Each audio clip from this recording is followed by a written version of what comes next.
So let's talk about data quality a bit. I think probably the first thing that comes into play when people start mashing all this data together and trying to produce an answer and not liking the answer is they start blaming the data.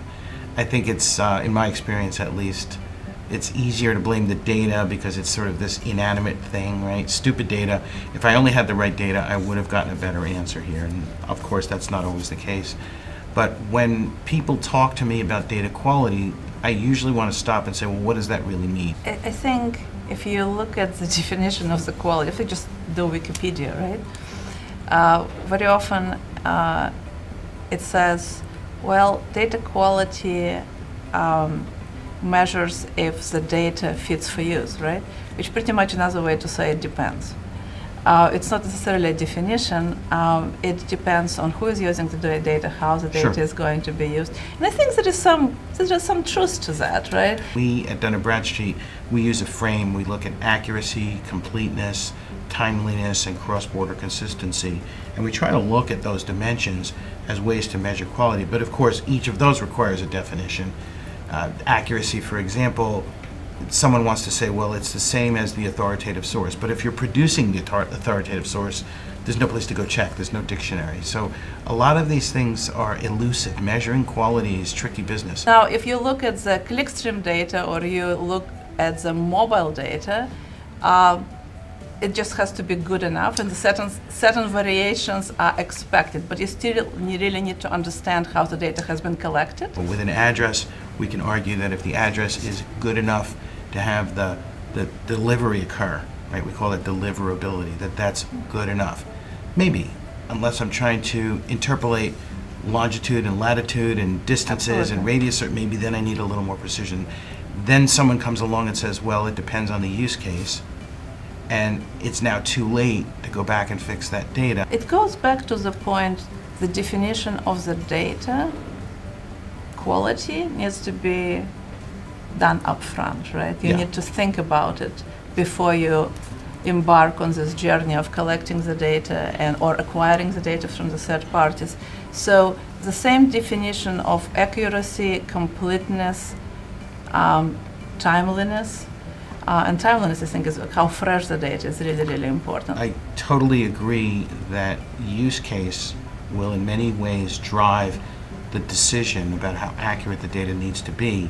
Sometimes it's also reality that drives it. For example, we know that for insurance companies, the data that we provide where address and location is the most accurate in the industry is very, very important. Knowing where you are in the flood zone or you are not, being not right, is going to lead to a loss of revenue for the companies. I think similarly when you are looking at the partners and external data, it's kind of similar thing. How do you truly understand whether the data is accurate and non-biased and complete and non-biased, or there is some potential bias? Bias is a tricky concept because technically it can never be removed, and what I have found very successful in dealing with that is to borrow something from econometrics, the concept of decision elasticity. How wrong does our computation need to be before we would make a different decision with the answer? So one of the things that I do when addressing bias is to look at decision elasticity. I need to control enough of the bias to make sure that the decision is useful in the way that it's intended with the data at hand. That's when I think you know that you've done enough with the data to sort of move it along. So I find myself thinking a lot about what's driving all of this need for, or at least perceived need for, improved data quality. And I think about it a lot. And in my opinion, there's a few drivers that seem pretty obvious. One is that our systems and our processes are much more connected. So we don't have the ability to go back and fix the data because it's already moved downstream into many other systems. I think another reason that we have for at least demanding better data quality is that the algorithms that we're using, the methods that we're using, the computational methods, are much more sensitive to perturbations in the data. They believe everything's true. And if there's something wrong with the data, they're going to believe that wrong data and start drawing false conclusions, and then those false conclusions multiply and become not only nearly impossible to reverse, but possibly impossible to notice. So there's that kind of network effect, which I think is probably more elusive. Yeah, I think sometimes it could be even simpler than that. Just really, really simple things that lead to really bad outcomes. I think through our careers, we all have been in the meetings with the executives when team starts presenting and something very simple, even about the customer or the products, and the data doesn't match.